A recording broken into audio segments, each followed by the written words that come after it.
নমস্কার বন্ধুরা, আশা করি আপনারা সবাই ভালো আছেন এবং সুস্থ আছেন। স্টাডি ফর কম্পিটিটিভ আপনাদের সবাইকে স্বাগত। আমি শঙ্কর। আর আজকে আমি যে বিষয় নিয়ে আলোচনা করব সেই বিষয়টি অত্যন্ত গুরুত্বপূর্ণ। ত্রিপুরা পাবলিক সার্ভিস কমিশন পরিচালিত টিসিএস এবং টিপিএস মেইন পরীক্ষার জন্য এই টপিকটি খুবই গুরুত্বপূর্ণ এবং টপিকটি হিস্ট্রি অফ ত্রিপুরার অন্তর্গত এবং টপিকটি হলো পলিটিক্যাল এজেন্ট অফ ত্রিপুরা। বিষয়টি শুরু করার আগে বলে রাখি, যদি আপনি আমার চ্যানেলটিকে সাবস্ক্রাইব না করে থাকেন তাহলে অবশ্যই সাবস্ক্রাইব করে দিন আর সাথে সাথে বেল আইকনেও ক্লিক করে দিন। সো আর দেরি না করে ভিডিওটি শুরু করা যাক। পলিটিক্যাল এজেন্ট ত্রিপুরার যে নিয়োগ হয়েছিল সেটা ত্রিপুরার মধ্যে একটা নতুন যুগের শুরু করে দিয়েছিল অ্যাকচুয়ালি, এবং সেই পলিটিক্যাল এজেন্টটা এই হিলি ত্রিপুরার মধ্যে সংস্কার আনার জন্য এটা করা হয়েছিল। রাজা বীরচন্দ্র আমলে কিন্তু পলিটিক্যাল এজেন্টটা নিয়োগ করা হয়েছিল এবং বীরচন্দ্র তার অভিষেকের দিন অর্থাৎ রাজ্য অভিষেকের দিন যে কমিশনার ছিল, চিটাগংয়ের যে কমিশনার ছিল এইচ ইউলিক ব্রাউনি থেকে জানতে পেরেছিল যে রাজ্যের শাসন কার্যে একটি পলিটিক্যাল এজেন্ট নিয়োগ করা হবে। সাথে সাথে ব্রিটিশ সরকার ওই কমিশনারের মাধ্যমে রাজাকে এই আশ্বস্ত করেছিল যে পলিটিক্যাল এজেন্ট রাজার শাসন কার্যে কোনো ইন্টারফেয়ার করবে না, কোনো হস্তক্ষেপ করবে না, এবং ব্রিটিশ গভর্নমেন্টের এমন কোনো উদ্দেশ্য নেই যে তার প্রশাসনিক কাজ ক্ষেত্রে তাকে হস্তক্ষেপ করবে পলিটিক্যাল এজেন্টের দ্বারা।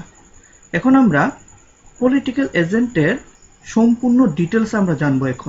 এখানে যা বলেছিলাম, the appointment of political agent mark the beginning of new এরা, অর্থাৎ নতুন যুগে শুরু করে দিয়েছিল এই হিলি ত্রিপুরার মধ্যে, এবং সেটা নিয়োগ করার কারণ হলো রিফর্ম আনার জন্য, হিলি এরিয়ার মধ্যে রিফর্মটা আনার জন্য।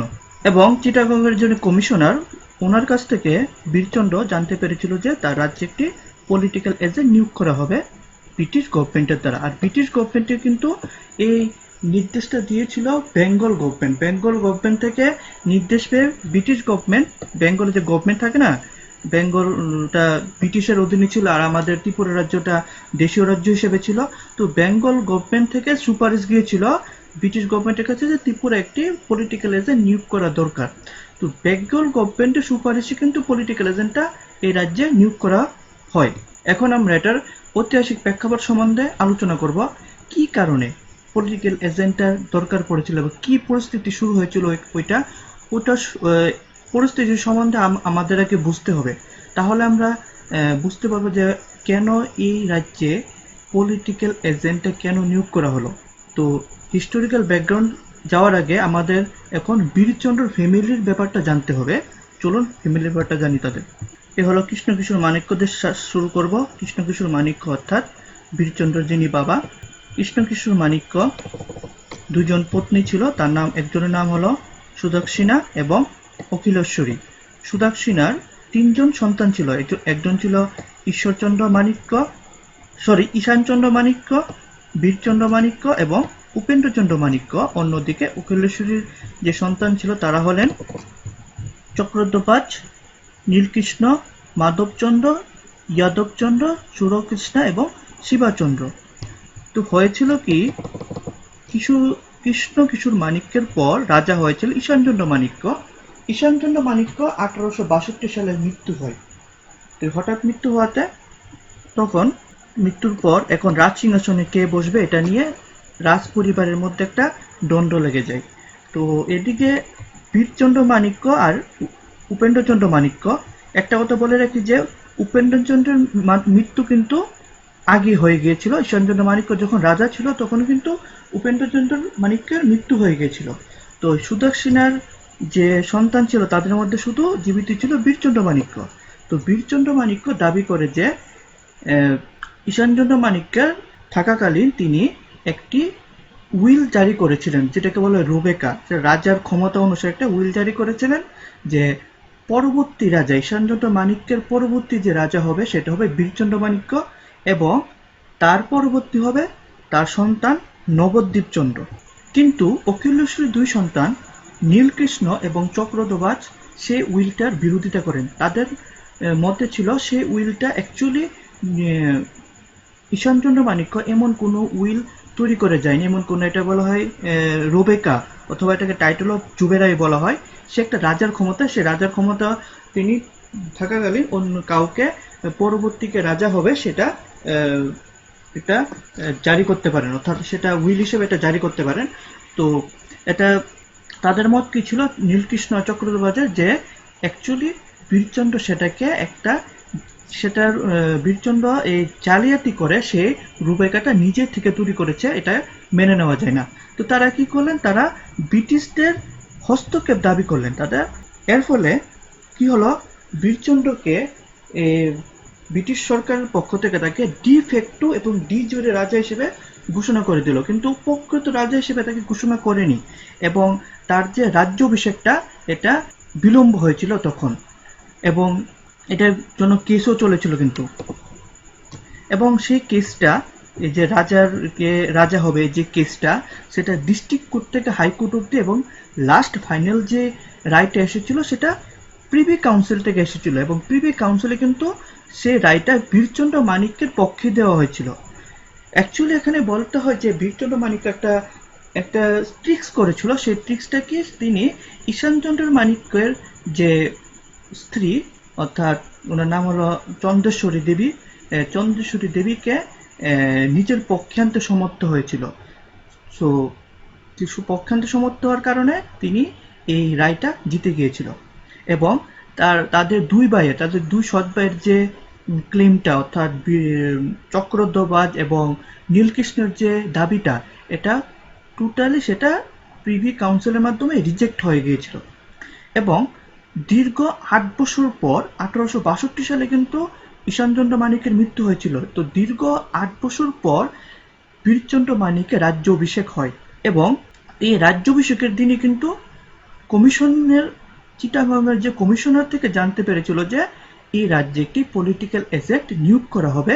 কার প্রপোজালে? এটা বেঙ্গল গভর্নমেন্টের প্রপোজালে সেটাকে নিয়োগ করা হবে।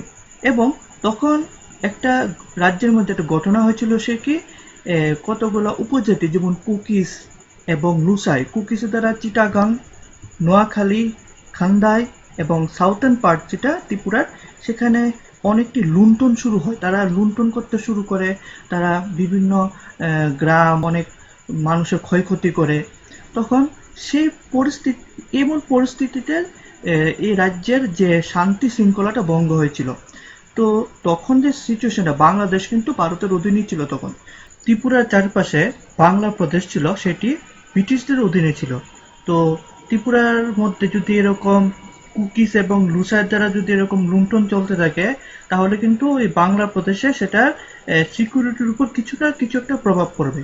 তো সে কারণে এই পলিটিক্যাল এজেন্টটা নিয়োগের ব্যাপারে চিন্তা ভাবনা করেছিল। তো এরকম একটা জায়গার মধ্যে যেখানে শান্তি শৃঙ্খলা থাকবে না, তো ব্রিটিশ গভর্নমেন্ট মনে করলো কি যে তাদের সিকিউরিটিটাকে জোরদার করতে তারা মনে করলো যে ত্রিপুরা একটি পলিটিক্যাল এজেন্ট নিয়োগ করে দিই, এবং সেটা বেঙ্গল গভর্নমেন্ট সুপারিশ করলো ব্রিটিশ গভর্নমেন্টকে, অর্থাৎ ব্রিটিশ যে গভর্নর জেনারেল ছিল তখন হলো লর্ড মায়োকে সুপারিশ করলো যে একটা ত্রিপুরা একটি পলিটিক্যাল এজেন্ট নিয়োগ করতে হবে। সো লর্ড মায়ো পলিটিক্যাল এজেন্টটাকে ত্রিপুরায় নিয়োগ করার সিদ্ধান্ত নিল এই হিলি ত্রিপুরার মধ্যে। এবং পলিটিক্যাল এজেন্টটাকে নিয়োগ করার আরও একটা উদ্দেশ্য বলা যেতে পারে যে ত্রিপুরাকে রিফর্ম করতে হবে, অর্থাৎ ত্রিপুরার বিভিন্ন ক্ষেত্রে সংস্কার আনতে হবে, এবং ত্রিপুরাকে আধুনিকরণ ক্ষেত্রে পলিটিক্যাল এজেন্টেরটা খুবই দরকার। এখন আমরা জানবো রাজার কীরকম রিয়াকশন ছিল, প্রতিক্রিয়া কী ছিল, পলিটিক্যাল এজেন্টের নিয়োগের ব্যাপারে রাজার প্রতিক্রিয়া কী ছিল। তো বলতে গেলে রাজা একদমই কিন্তু পলিটিক্যাল এজেন্টার ব্যাপারে একদমই সহমত পোষণ করতে পারেনি। তিনি খুব জোরদার এর ব্যাপারে আপত্তি জানিয়েছিল ব্রিটিশ গভর্নমেন্টের কাছে যে পলিটিক্যাল এজেন্টটা যাতে এ রাজ্যে নিয়োগ করা না হয়। তিনি ব্রিটিশ গভর্নমেন্টের কাছে জোরদার আপিল করেছিল এবং আপত্তি জানিয়েছিল যে এই রাজ্যে যাতে পলিটিক্যাল এজেন্টটাকে নিয়োগ করা না হয়। অ্যাকচুয়ালি তিনি যেটা ভেবেছিলেন কি যে পলিটিক্যাল এজেন্টটা ব্রিটিশ গভর্নমেন্টের দ্বারা নিয়োগ করার পর তার যে রাজা হিসেবে যে ক্ষমতা মর্যাদাটা সেটা ক্ষুণ্ণ হয়ে যাবে, আর সে পলিটিক্যাল এজেন্ট তার যে প্রশাসনিক যে কাজকর্ম রয়েছে সেই কাজকর্মে হস্তক্ষেপ করবে, তার প্রতিদিনের কাজকর্মে সে নাক গলানোর চেষ্টা করবে। সেই কারণে রাজা একমত ছিল না পলিটিক্যাল এজেন্টটাকে এই রাজ্যে নিয়োগ করার ব্যাপারে। তাছাড়া রাজা আরেকটা, তার মনের মধ্যে একটা শঙ্কা ছিল কি, যে হয়তোবা যে স্থানীয় যে ব্রিটিশ আধিকারিকরা আছে তারা মনে হয় একটু মিস ইনফর্ম করে দিয়েছে ব্রিটিশ গভর্নমেন্টকে তার আন্তঃপ্রশাসনিক ব্যাপারে এবং এক্সপিডিশন কুকি এবং লুসাই ট্রাইবের সম্বন্ধে এক্সপিডিশনের ব্যাপারে ব্রিটিশ গভর্নমেন্টকে ভুলভাল কিছু একটা বলেছে। সেই কারণে ব্রিটিশ গভর্নমেন্ট তাদের ইনফ্লুয়েন্সে ত্রিপুরার মধ্যে পলিটিক্যাল এজেন্টটা নিয়োগ করার চিন্তা করছে। এবং তারা কি করলো, ব্রিটিশ অ্যাকচুয়ালি লোকাল যে British authorities British Bengal British গভর্নমেন্টকে বললো এবং বেঙ্গল ব্রিটিশ গভর্নমেন্ট সুপারিশ করলো, ব্রিটিশ গভর্নমেন্ট অর্থাৎ গভর্নর জেনারেল, তখন গভর্নর ভাইসরয়কে, এটা সম্ভবত এটা 1858 পর থেকে কিন্তু ভাইসরয় বলা হতো, আর এর আগে ছিল গভর্নর জেনারেল। তো ভাইসরয় লর্ড মায়োকে সুপারিশ করে বেঙ্গল গভর্নমেন্টের পক্ষ থেকে যে ত্রিপুরা একটি পলিটিক্যাল এজেন্ট নিয়োগ করার ক্ষেত্রে, আর বীরচন্দ্র পলিটিক্যাল এজেন্টের নিয়োগের বিরুদ্ধে ছিল। সো তিনি বিষয়টাকে পুনরায় বিবেচনা করার জন্য ব্রিটিশ গভর্নমেন্টের কাছে 3 বার চিঠি প্রেরণ করেন এবং সেই চিঠিতে তিনি যুক্তিসহ সেটাকে বর্ণনা করে ব্রিটিশ গভর্নমেন্টের কাছে সেটা প্রেরণ করেন। তো ব্রিটিশ গভর্নমেন্ট রাজার কাছ থেকে চিঠি পাওয়ার পর রাজাকে এই বলে আশ্বস্ত করলো যে তার যে ক্ষমতা, একজন রাজা হিসেবে তার যে ক্ষমতা পদমর্যাদা, সেটা পলিটিক্যাল এজেন্ট নিয়োগ হওয়ার পর এটা কোনোভাবে ক্ষুণ্ণ হবে না এবং ব্রিটিশ গভর্নমেন্টের এমন কোনো উদ্দেশ্য নেই যে তার অর্থাৎ বীরচন্দ্রের যে আন্তঃপ্রশাসনিক যে কাজকর্মটা রয়েছে সেটার মধ্যে হস্তক্ষেপ করতে। তাছাড়া ব্রিটিশ গভর্নমেন্ট এটা আশ্বস্ত করেছিল যে এজেন্ট নিয়োগ হওয়ার পর এই রাজ্যে অর্থাৎ এই হিলি এরিয়াতে বিভিন্ন সংস্কার হবে এবং রাজার ডে টু ডে কাজে অর্থাৎ প্রতিদিনের কাজে পলিটিক্যাল এজেন্ট রাজাকে হেল্প করবে এবং রাজ্যটাকে শান্তি শৃঙ্খলাভাবে সেটাকে পরিচালনা করতে পলিটিক্যাল এজেন্ট রাজাকে হেল্প করবে। শুধু হেল্প করবে, তার কাজে কোনো হস্তক্ষেপ করবে না, সেটা সেই অ্যাসুরেন্সটা ব্রিটিশ গভর্নমেন্ট রাজাকে অর্থাৎ তৎকালীন যে রাজা ছিল বীরচন্দ্র মাণিক্যকে দিয়েছিল। এবং ব্রিটিশরা আরও বলল যে অ্যাকচুয়ালি যে পলিটিক্যাল এজেন্টটাকে নিয়োগ করা হচ্ছে রাজ্যে, সেটার একমাত্র কারণ হলো রিফর্ম আনার জন্য, সংস্কার আনার জন্য এই রাজ্যে এবং তার প্রশাসনিক কাজকর্মে। সো নেক্সট পয়েন্টে চলে এলাম আমরা। নেক্সট পয়েন্ট হলো the appointment of political agent, অর্থাৎ পলিটিক্যাল এজেন্টের নিয়োগ। বেঙ্গল গভর্নমেন্ট বীরচন্দ্রকে ইনফর্ম করে যে তার যে ম্যাজেস্টি অফ স্টেট অর্থাৎ যে সচিব রয়েছে, রাজ্যের যে সচিব রয়েছে, উনি অ্যাপ্রুভ করে দিয়েছেন যে পলিটিক্যাল এজেন্টটা অ্যাপয়েন্টমেন্ট করা হোক হিলি ত্রিপুরাতে। তার সাথে সাথে বেঙ্গল গভর্নমেন্ট রাজাকে বলেন যে পলিটিক্যাল এজেন্টের জন্য সুইটেবল যে একজন গার্ডের দরকার পড়বে, সেটা কি রাজা প্রোভাইড করবে নাকি ব্রিটিশদের পক্ষ থেকে কোনো একটা এসকর্ট, দ্যাট মিন সহচর পলিটিক্যাল এজেন্টের জন্য নিয়োগ করা হোক, নাকি রাজা সেটা সে গার্ডটা রাজা প্রোভাইড করবে নাকি ব্রিটিশরা প্রোভাইড করবে, সেটা বেঙ্গল গভর্নমেন্ট রাজার কাছ থেকে জানতে চেয়েছিল। এবং রাজার নানা আপত্তি থাকা সত্ত্বেও রাজা বেঙ্গল গভর্নমেন্টকে এটা এসুর করেন যে উনি পলিটিক্যাল এজেন্টের সাথে একসাথে কাজ করবেন এবং তিনি কোঅপারেট করবেন, যা সম্ভব তিনি পলিটিক্যাল এজেন্টের সাথে সব দিকে কোঅপারেট করবেন। সো রাজা এটাও বেঙ্গল গভর্নমেন্টকে এসুর করেন যে পলিটিক্যাল এজেন্টের জন্য একটি বাংলো তিনি প্রদান করবেন, পলিটিক্যাল এজেন্টের জন্য একটা বাংলো প্রদান করবেন এবং তার সাথে সাথে একজন জামাদার, একজন হাবিলদার এবং 20 জন সিপাহী পলিটিক্যাল এজেন্টের সাথে থাকবে তার সিকিউরিটির জন্য। সো ফাইনালি এই হিলি ত্রিপুরার মধ্যে জুলাই মাসে 1871 ফার্স্ট পলিটিক্যাল এজেন্ট নিয়োগ হয় এবং এটার যে অ্যাপয়েন্টমেন্ট লেটারটা এটা ইস্যু হয়েছিল 3 জুলাই 1871 এবং লেটারটা সাইন্ড হয়েছিল এস.সি. বেলি। তিনি হলেন secretary to the government of Bengal, অর্থাৎ বেঙ্গল গভর্নমেন্টের সেক্রেটারি ছিলেন। সো ফার্স্ট যে পলিটিক্যাল এজেন্ট হয়েছিলেন তিনি হলেন এ.ডব্লিউ.পি. পাওয়ার। তিনি আগরতলা এসে পৌঁছান 1 আগস্ট 1871, অর্থাৎ তিনি কর্মে যোগ দিয়েছিলেন 1 আগস্ট 1871। এখন আমরা আলোচনা করব powers and function of political agent. British আধিকারিক থেকে নতুন নিয়োগ হওয়া পলিটিক্যাল এজেন্টকে এটা ডাইরেক্ট করা হয়েছিল যে এই পার্বত্য রাজ্য ত্রিপুরায় রাজা এবং পার্বত্য যে উপজাতি রয়েছে তাদের মধ্যে সম্পর্কটা কীরকম, এই রাজ্যের ইতিহাস, সংস্কৃতি, তারপর প্রশাসন, পুলিশ, মিলিটারি, বিচার বিভাগের উপর তুলনা করে রাজা এবং পার্বত্য উপজাতিদের মধ্যে সম্পর্কটা কীরকম সেটা বের করতে পলিটিক্যাল এজেন্টকে সে ডাইরেক্টটা করা হয়েছিল। তার সাথে সাথে রাজা এবং পার্বত্য উপজাতির মধ্যে কোনো বিবাদ ঘটলে সেটা মিডিয়েশনে কাজ করার জন্য পলিটিক্যাল এজেন্টকে ডাইরেক্ট করা হয়েছিল। অর্থাৎ তাদের মধ্যে যদি কোনো বিবাদ দেখা দেয়, অর্থাৎ রাজা এবং পার্বত্য উপজাতিদের মধ্যে যদি কোনো বিবাদ দেখা দেয় সেটা মিডিয়েশনের কাজটাও পলিটিক্যাল এজেন্টকে করতে হবে। রাজা কোনো সমস্যায় পড়লে সেটাকে রাজাকে রেমিডিসের সাজেস্ট করা, অর্থাৎ কোনো প্রতিকারে সাজেস্ট করা, সে কাজটাকেও পলিটিক্যাল এজেন্টের হাতে দেওয়া হয়েছিল।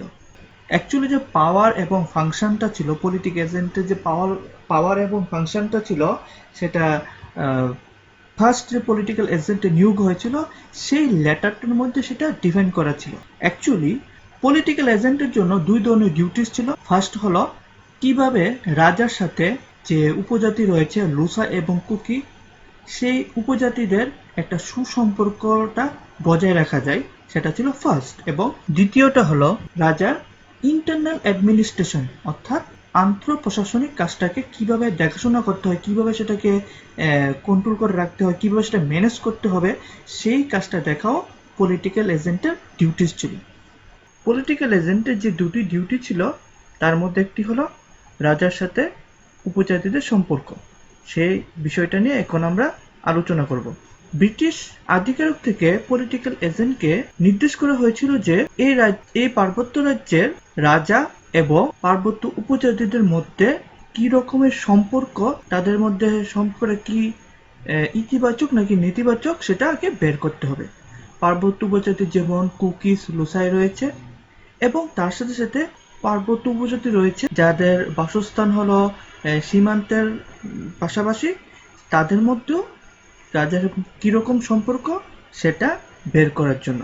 তার সাথে পলিটিক্যাল এজেন্টকে এটা বলা হয়েছিল যে কতগুলো উপজাতি রয়েছে যা রাজার সাবজেক্টের আন্ডারে পড়ে, যা রাজার বিষয়ের মধ্যে পড়ে, সে উপজাতির ব্যাপারটা পলিটিক্যাল এজেন্টের হাতে থাকবে না, তা পুরোপুরি নিয়ন্ত্রণ করবে রাজা।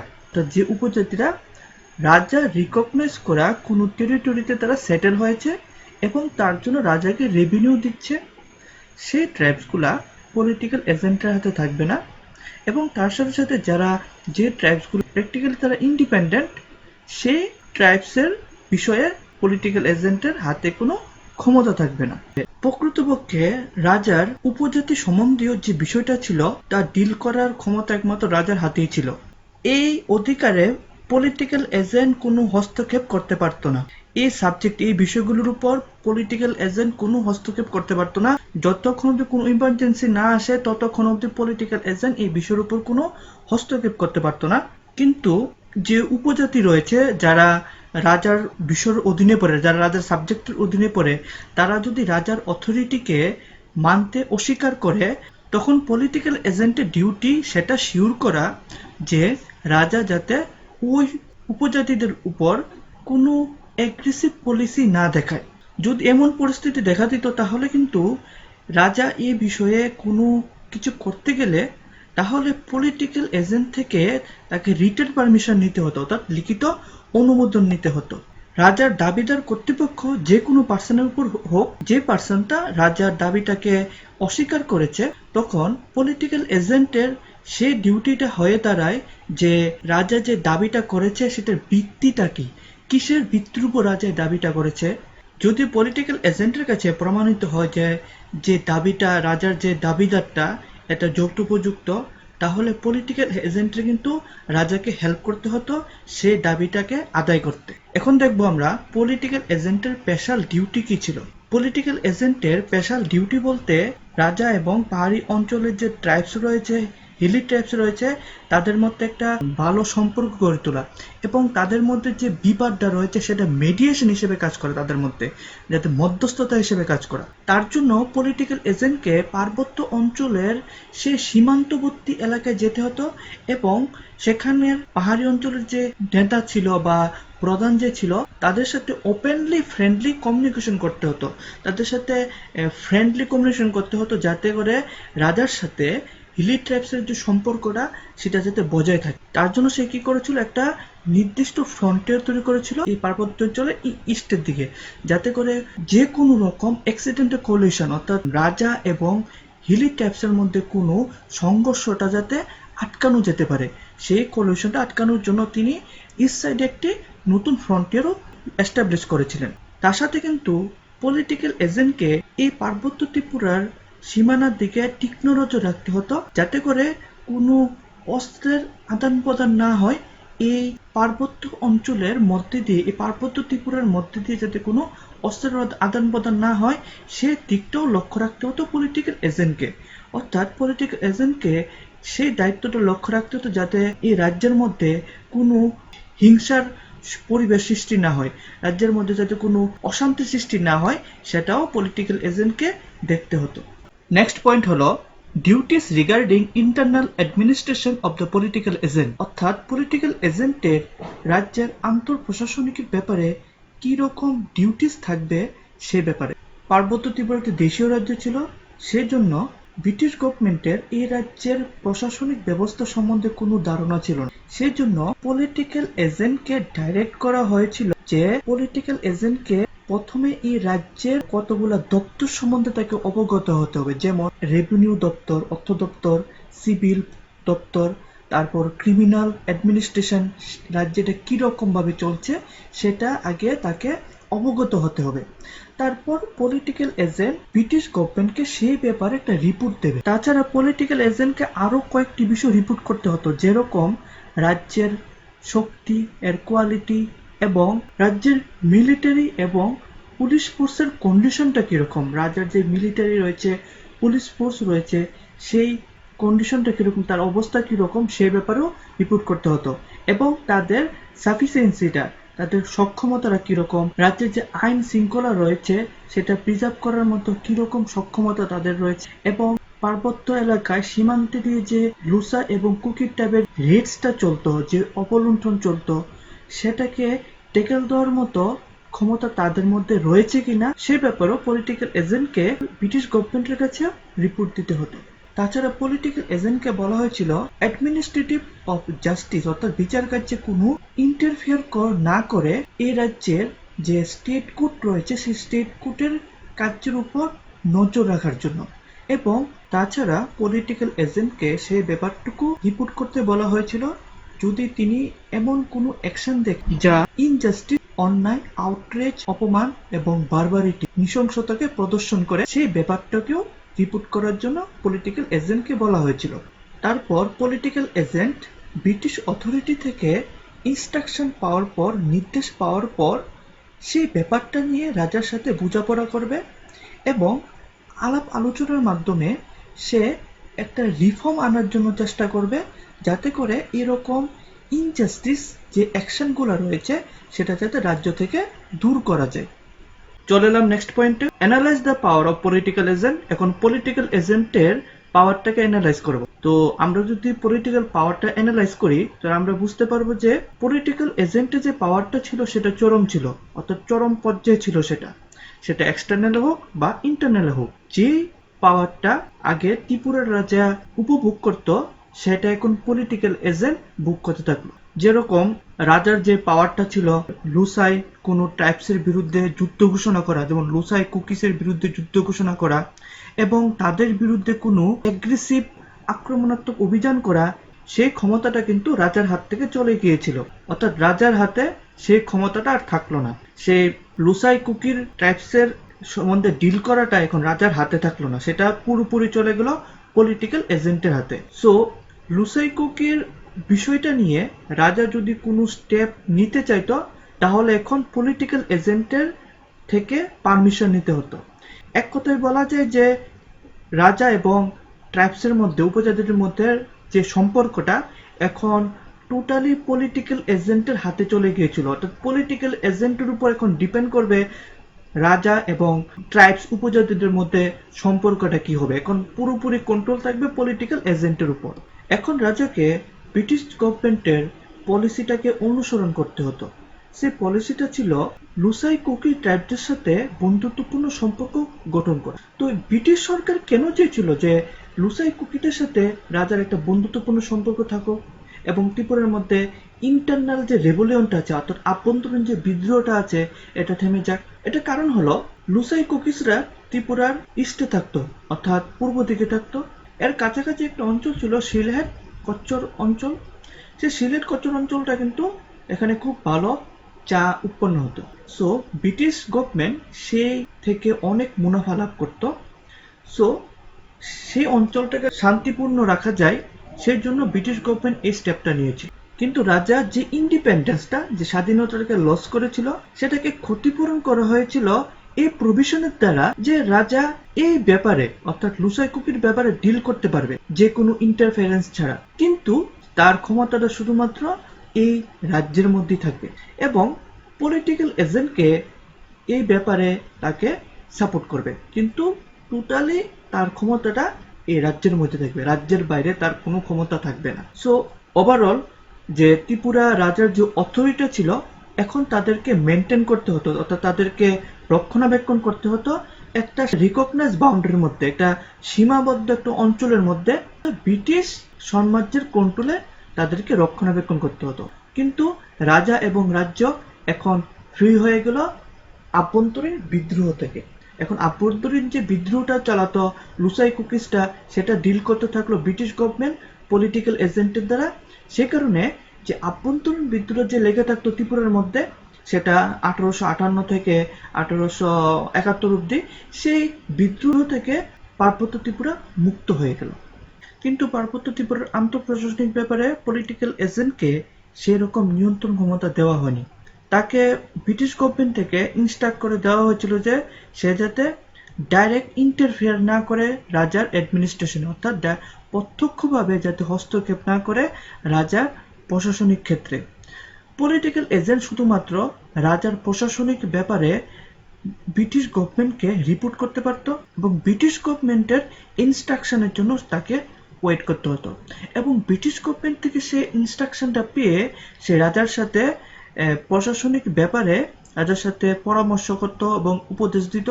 যখন প্রশাসনিক ক্ষেত্রে কোনো সংস্কারেরটা খুব দরকার, তখন রাজাকে পরামর্শ অথবা উপদেশ দিতে পারত। প্রকৃতপক্ষে ব্রিটিশ অথরিটিসের এরকম কোনো ইন্টেনশন ছিল না, এরকম কোনো ইচ্ছা ছিল না রাজার আন্তঃপ্রশাসনিক ব্যাপারে প্রত্যক্ষভাবে হস্তক্ষেপ করুক।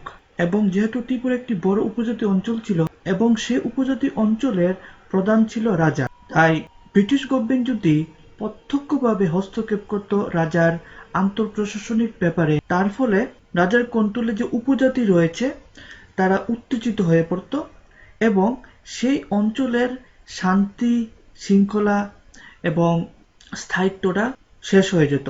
এর ফলে পার্বত্য ত্রিপুরার শান্তি একদম পুরোপুরি ধ্বংস হয়ে যেত। সেই কারণটা চিন্তা করে ব্রিটিশ গভর্নমেন্ট রাজার আন্তঃপ্রশাসনিক ব্যাপারে কোনো হস্তক্ষেপ করেনি। তারপর আমরা নেক্সট পয়েন্ট দেখব, reforms and development by the political agent. অর্থাৎ পলিটিক্যাল এজেন্টের অ্যাডভাইস অনুসারে রাজ্যে কিভাবে সংস্কার এবং উন্নতি আসলো।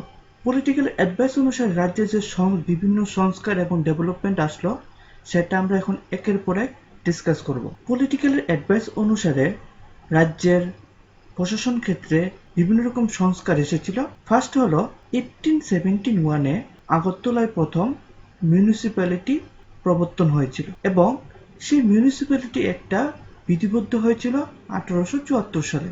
সর্বপ্রথম রাজ্যের প্রশাসন ব্যবস্থা সেটাকে বিকেন্দ্রীকরণ করা হয় 1873 সালে এবং এটা সম্ভব হয়েছিল একমাত্র বাবু নীলমণি দাস, যিনি নাকি একজন রয়্যাল অ্যাডমিনিস্ট্রেটর, তার জন্য এটা সম্ভব হয়েছিল।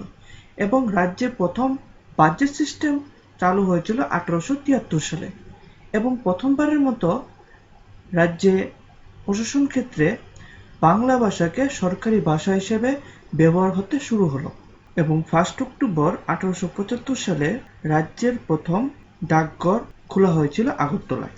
রাজ্যের বিচার কার্যেও সংস্কার এসেছিল। বিচার বিভাগে একটি উন্নতশীল পদক্ষেপ হিসেবে রাজ্যে একটি আপিল আদালত গঠন করা হলো 1872 সালে।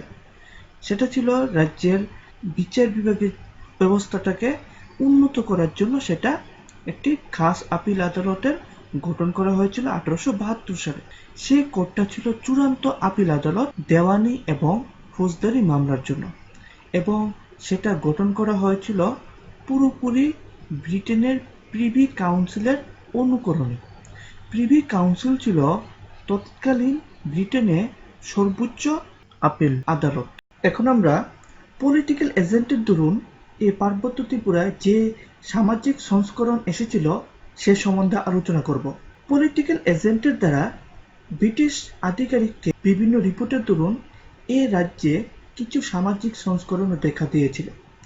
তার মধ্যে হলো বিভিন্ন সময় ধরে চলা যে দাসত্বপ্রথা রয়েছে সেটা পুরোপুরি রদ হয়ে গিয়েছিল 1878 সালে, এবং সেটা একটা জুডিশিয়াল অর্ডারের মাধ্যমে সেই দাসত্ব প্রথা পুরোপুরি রদ হয়েছিল। তার সাথে সাথে একটি সামন্ত প্রথা যেটা জুলাই প্রথা ছিল সেটাও রদ হয়েছিল, এবং সাপ্তাহিক ছুটি হিসেবে প্রতি রবিবারকে ঘোষণা করা হয়েছিল। তাছাড়াও পলিটিক্যাল এজেন্টের রাজাকে বিভিন্ন উপদেশ এবং ব্রিটিশ গভর্নমেন্টের কাছে বিভিন্ন রিপোর্টের দরুন এই রাজ্যে স্বাস্থ্য এবং শিক্ষাক্ষেত্র বিভিন্ন সংস্কার এসেছিল। রাজ্যের প্রথম হসপিটাল যেটা স্থাপিত হয়েছিল আগরতলায় 1873 সালে, এবং শিক্ষা ব্যবস্থাকে উন্নতি করার জন্য রাজ্যে দুটো স্কুল স্থাপিত করা হয়। একটা হয়েছিল আগরতলায় এবং আরেকটা হয়েছিল কৈলাসহরে, এবং সেটি স্থাপিত হয়েছিল 1872 সালে। এখন আমরা কনক্লুশনে চলে আসলাম। যদিও ত্রিপুরার রাজা পলিটিক্যাল এজেন্টের নিয়োগের ব্যাপারে এত রাজি ছিল না, কারণ রাজার ভয় ছিল যে যদি পলিটিক্যাল এজেন্ট এ রাজ্যে নিয়োগ করা হয় তাহলে তার ক্ষমতা ও তার সম্মানের উপর হানি করবে। কিন্তু এটা অস্বীকার করা যায় না যে রাজ্য যে আধুনিকতার পথ দেখেছিল সেটা পলিটিক্যাল এজেন্টের দরুনই দেখেছিল। সো আমরা শেষে বলতে পারি যে পলিটিক্যাল এজেন্ট এই রাজ্যের বিভিন্ন সংস্করণ ও বিভিন্ন উন্নতির জন্য গুরুত্বপূর্ণ ভূমিকা গ্রহণ করেছিল। সো ভিডিওটি এখানে শেষ হলো। ভিডিওটির পিডিএফ পেতে হলে তোমরা আমার সাইটে চলে যেতে পারো www.studyforcompetitive.weebly.com। না হলে আমাকে ইমেলও করতে পারো। আমার ইমেল আইডি হলো studyhub438@gmail.com। তো ভিডিওটি ভালো লাগলে অবশ্যই লাইক করবে, শেয়ার করবে, আর চ্যানেলটিকে সাবস্ক্রাইব করতে কিন্তু একদমই ভুলবে না। ধন্যবাদ সবাইকে।